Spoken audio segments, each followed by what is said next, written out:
Welcome back to another movie review. Today's movie we're going to be talking about is Spider-Man Brand New Day. Let's get right into it.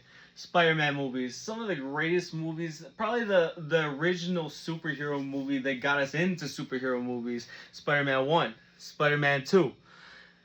Some of the greatest movies. And Spider-Man is probably the most loved superhero. And the most loved superhero for adults.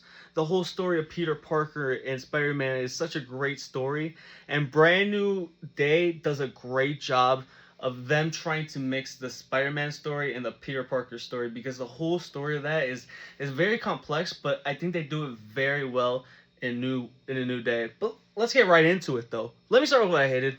Let me get it right out of the way. That final chunk of that movie. The final chunk of that movie, it really does drag.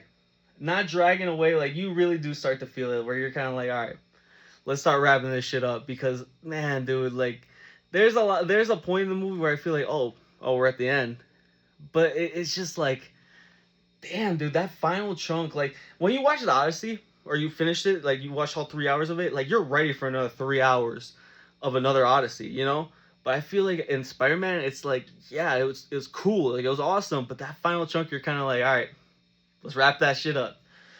That being said, everything else was amazingly done. I love the costume they did for Spider-Man. That was dope. I love the fights. I love the into what is it? The crisis he's having in himself, where he's trying to like fight being like Spider-Man, but he's trying to fight himself not being Peter Parker. So I like that whole little story dynamic. The whole story dynamic between Spider-Man and Peter Parker is something that needs to be, it's so hard to do on the bigger screen because it's something that takes a long time for people to understand. But that's why people love the character of Peter Parker in Spider-Man. The kids can love Spider-Man for the colors, but when you grow up and you realize it's a kid that's just trying to live his life, but has a responsibility of being Spider-Man. So it's like it's a fun mix, but it's also like you can relate to Peter Parker, because he's not the like good guy that you think he is, but he's also a guy that's trying his best. And I think that's why we have so much love and admiration for the Spider-Man character.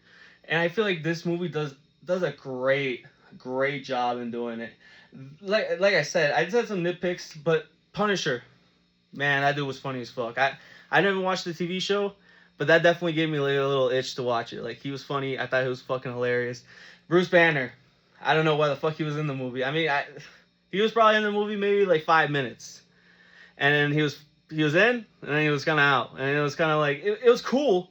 Like the whole, I'm not gonna spoil nothing in the movie. Like he did what he needed to do, but it was just kind of like he didn't really need to be in the movie, but he was cool in it. You know, the main villain of the movie, which ends up being like I'm not gonna say it, but like it's obvious though. They do it so obvious. I mean, we're at the point in Marvel movies where it's pretty much like we understand, like, oh, that's the villain. Oh, that's gonna be the villain. Oh, we know where the fuck this is gonna go. But I feel like it does it so well, telling the whole Spider-Man story and Peter Parker story, where it's like you're so into it, but man, that final chunk, that's the only thing that like that really gets that one minus point for me, where it's just kind of like, no, it just can't get over that hump, cannot.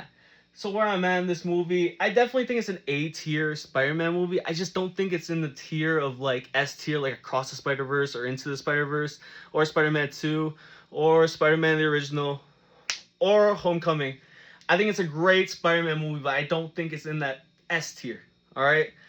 That being said, 9 out of 10, great Spider-Man movie. I think it's probably better than Far From Home, and I think it's close to No Way Home, but I don't think it's better than Homecoming. I would do a whole ranking for them, but man, that's gonna take a while. But that being said, stay safe.